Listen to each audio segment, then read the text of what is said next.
ಒಳ್ಳೇದು ಮಾಡಲಿ.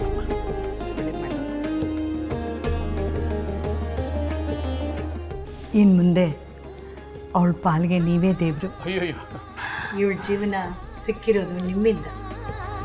ಇಲ್ಲಮ್ಮ, ಇದೆಲ್ಲ ಆ ದೇವ್ರ ಸಂಕಲ್ಪ. ಇಂಥ ನಯ ವಿನಯ ಸಂಸ್ಕಾರ ಸಂಪ್ರದಾಯ ಹೊಂದಿರೋ ಹುಡುಗಿ ನನ್ನ ಮನೆ ಸೊಸೆ ಆಗಬೇಕು ಅಂತ ನಾನು ಆಸೆ ಪಟ್ಟಿದ್ದೆ. ನಿಮ್ಮ ಮೊಮ್ಮಗಳು ನನ್ನ ಆಸೆನ ನೆರವೇರಿಸ್ತಿದ್ದಾಳೆ. ಈ ಮದುವೆಯಿಂದ ನನ್ನ ಕನಸು ಈಡೇರ್ತಾ ಇದೆ. ಸರಿ ಹೋಯ್ತು, ಎಲ್ಲ ನಿಮ್ಮ ಕನಸುಗಳನ್ನ ಕಾಣ್ತಾನೇ ಇರಿ. ಹುಡುಗ ಹುಡುಗಿ ಕನಸು ಕಾಣೋದು ಬೇಡವೇ?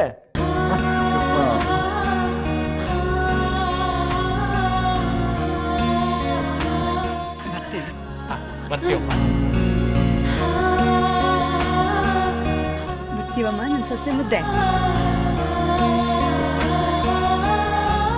ಕಾರ್ತೀಕ, ಬೇಕಾದ್ರೆ ನಿನ್ನ ಕಣ್ಣುಗಳನ್ನ ಇಲ್ಲೇ ಬಿಟ್ಟು ನಿನ್ನ ದೇಹ ಮಾತ್ರ ನಮ್ಮ ಜೊತೆಗೆ ತಗೊಂಡು ನಡಿಯಪ್ಪ. ಅಪ್ಪ, ನನ್ನ ಹೃದಯನೇ ಬಿಟ್ಟು ಬರ್ತಾ ಇದ್ದೀನಿ. ಅಯ್ಯೋ ಅಯ್ಯೋ ಅಯ್ಯೋ ಅಯ್ಯೋ. ಕಂದ ಕಾರ್ತಿಕ, ನಿಮ್ಮಿಬ್ಬರ ಹಾರ್ಟ್ಗಳ ಎಕ್ಸ್ಚೇಂಜ್ ಮೇಳಕ್ಕೆ ಇನ್ನೂ ಸ್ವಲ್ಪ ಸಮಯ ಐತೆ. ತಾವಿಂಗ್ ನಡೀರಿ. ಅಮ್ಮ ಬರ್ತೀವಿ.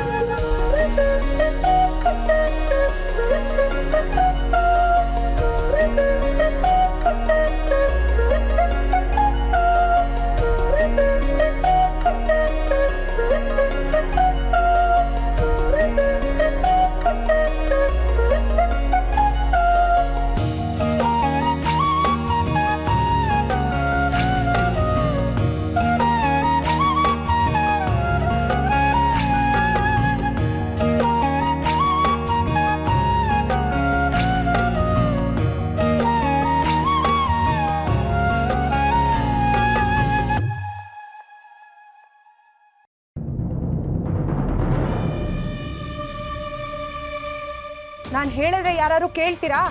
ಈಗ ಬೆಕ್ಕು ಅಡ್ಡ ಹೋಯ್ತು. ಇದಕ್ಕಿಂತ ಅಪಶಕುನ ಬೇಕಪ್ಪ ನಿಮಗೆ? ಅಯ್ಯೋ, ಕಾಗು ಅಂತ ಕೂಗೋ ಕಾಗಿಗಳನ್ನ ಗೋಗಿಗಳನ್ನ ಜೊತೆಯಲ್ಲಿ ಇಟ್ಕೊಂಡೆ ಓಡಾಡ್ತಿದ್ದೀವಿ.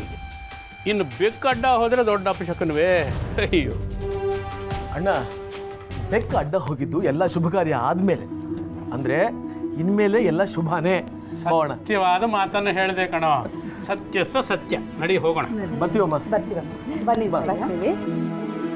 ಬಾರು, ಬರ್ತೀವಿ.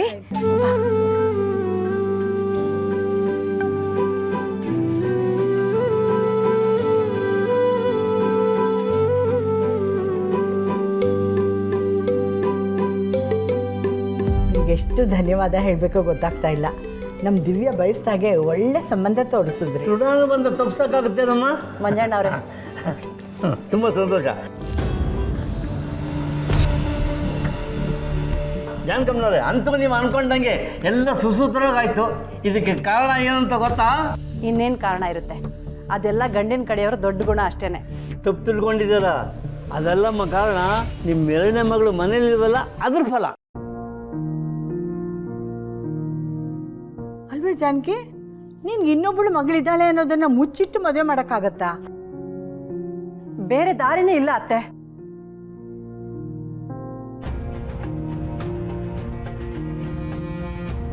ಅದೇನು ಮಾತು ಅಂತ ಆಡ್ತಾ ಇದೆಯಾ? ಸತ್ಯ ಇಲ್ಲದೆ ದಿವ್ಯನ ಮದುವೆ ಮಾಡೋದಾ? ಅಕ್ಕನ ಮದುವೆಗೆ ತಂಗಿ ಬರೋದೇ ಬೇಡವಾ?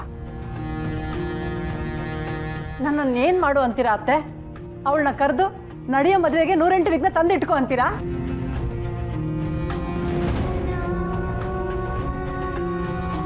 ಚೇಚೆ, ಬಿಡ್ತೀವಿ ಜಾನಕಮ್ಮನವ್ರೆ. ಇನ್ನೇನು ಮಾಡಲಿ ಮಂಜಣ್ಣ, ಈ ಮದುವೆಗೋಸ್ಕರ ಅದೆಷ್ಟು ಹರಕೆ ಹೊತ್ತಿದ್ದೀರಿ, ಅದೆಷ್ಟು ಪಾಡು ಪಟ್ಟಿದ್ದೀರಿ ಅಂತ ನನಗೆ ಮಾತ್ರ ಗೊತ್ತು. ಈ ಮದುವೆಗೆ ಸತ್ಯ ಇರ್ತಾಳೋ ಇಲ್ಲೋ ಅನ್ನೋದು ಮುಖ್ಯ ಅಲ್ಲ. ಈ ಮದುವೆ ಚೆನ್ನಾಗಿ ಆಗಬೇಕು, ಅದು ಮಾತ್ರ ಮುಖ್ಯ.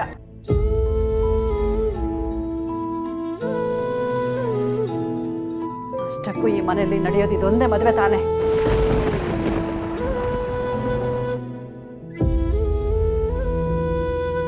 ಇದಾದ್ರೂ ಸಾಂಗವಾಗಲಿ.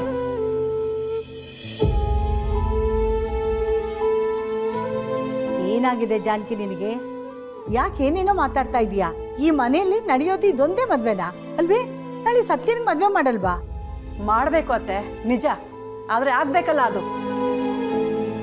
ಹುಡುಗನಂತಿರೋ ಹುಡುಗಿನ ಯಾರು ತಾನೇ ಮದುವೆ ಆಗ್ತಾರೆ ಹೇಳಿ?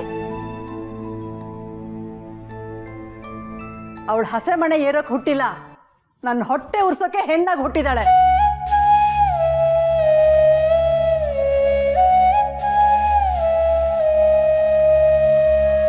ಜಾನಕಿ, ನಿನ್ ದಮ್ಮಯ್ಯ ಕಣೆ, ಕೋಪದಲ್ಲಿ ಏನೇನೋ ಮಾತಾಡ್ತಾ ಇದೆಯಾ. ಅಪ್ಪಿ ತಪ್ಪಿನೂ ಸತ್ತಿನ ಮುಂದೆ ಇಂಥ ಮಾತೆಲ್ಲ ಆಡ್ಬೇಡ ಕಣೆ.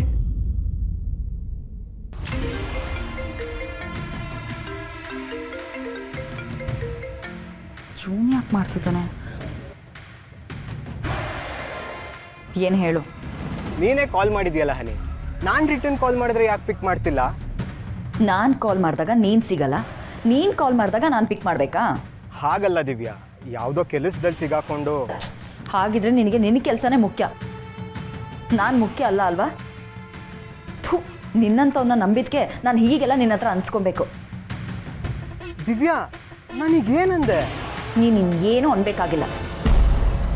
ನನಗಿಂತ ನಿನಗೆ ನಿನ್ನ ಕೆಲಸನೇ ಮುಖ್ಯ ಅಂತ ಅಂದ್ಯಲ್ಲ. ನಾನು ನಿನಗೆ ಎಂಥ ಸಿಚುವೇಶನಲ್ಲಿ ಕಾಲ್ ಮಾಡಿದ್ದೆ ಗೊತ್ತಾ ನಿನಗೆ? ಆದರೆ ನೀನು ಎಲ್ಲ ಮುಗಿದ್ಮೇಲೆ ಕಾಲ್ ಮಾಡ್ತಿದ್ಯಾ. ಏನು ಹೇಳ್ತಿದ್ಯಾ ದಿವ್ಯಾ? ನನಗೇನು ಅರ್ಥ ಆಗ್ತಿಲ್ಲ. ಎಲ್ಲ ಮುಗಿದ ಮೇಲೆ ಅಂದರೆ? ಅಂದರೆ ನನ್ನ ನಿನ್ನ ರಿಲೇಶನ್ಶಿಪ್ ಮುಗೀತು ಅಂತ ಅರ್ಥ. ಇನ್ನು ಮುಂದೆ ನೀನು ನಿನ್ನ ಮುಖನೂ ತೋರಿಸ್ಬೇಡ, ನನಗೆ ಫೋನು ಮಾಡಬೇಡ. I hate you. ನೀನು ಯಾರೋ ನಾನು ಯಾರೋ, ಇವತ್ತಿಗೆ ನಮ್ಮ ಸಂಬಂಧ ಮುಗೀತು. ದಿವ್ಯಾ, ನಾನು ಹೇಳೋದನ್ನು ನಿಮಿಷ ಕೇಳು ದಿವ್ಯಾ. Good bye. ದಿವ್ಯಾ,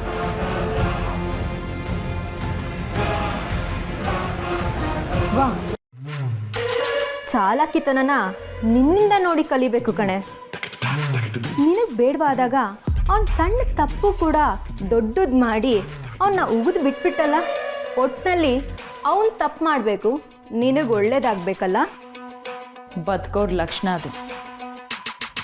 ಬೇಕಿದ್ರೆ ನೀನು ಬಡ್ದಿಟ್ಕೊ, ನಿನಗೂ ಉಪಯೋಗ ಆಗುತ್ತೆ. ಬೇಡಮ್ಮ, ಬೇಡ, ನನಗೆ ಈ ಥರ ಬದುಕೋದಕ್ಕಾಗಲ್ಲ. ದಿವ್ಯಾ, ಆದರೂ ನಿಂಗೆ ಸ್ವಾರ್ಥಿ ಕಣೆ. ಪ್ರಪಂಚದಲ್ಲಿ ಸ್ವಾರ್ಥಿಯಾಗಿಲ್ಲ ಅಂದರೆ ಸುಖ ಪಡೋಕ್ಕಾಗಲ್ಲ. ಆದರೂ ದಿವ್ಯಾ, ಜಾಸ್ತಿ ಮಾತಾಡಬೇಡ. ಸಲಿಗೆ ಕೊಟ್ಟಿದ್ದೀನಿ ಅಂತ ಸಲಹೆ ಕೊಡೋಕೆ ಬರಬೇಡ. ಮೊದಲು ನೀಲಿಂದ ಹೊರಡು.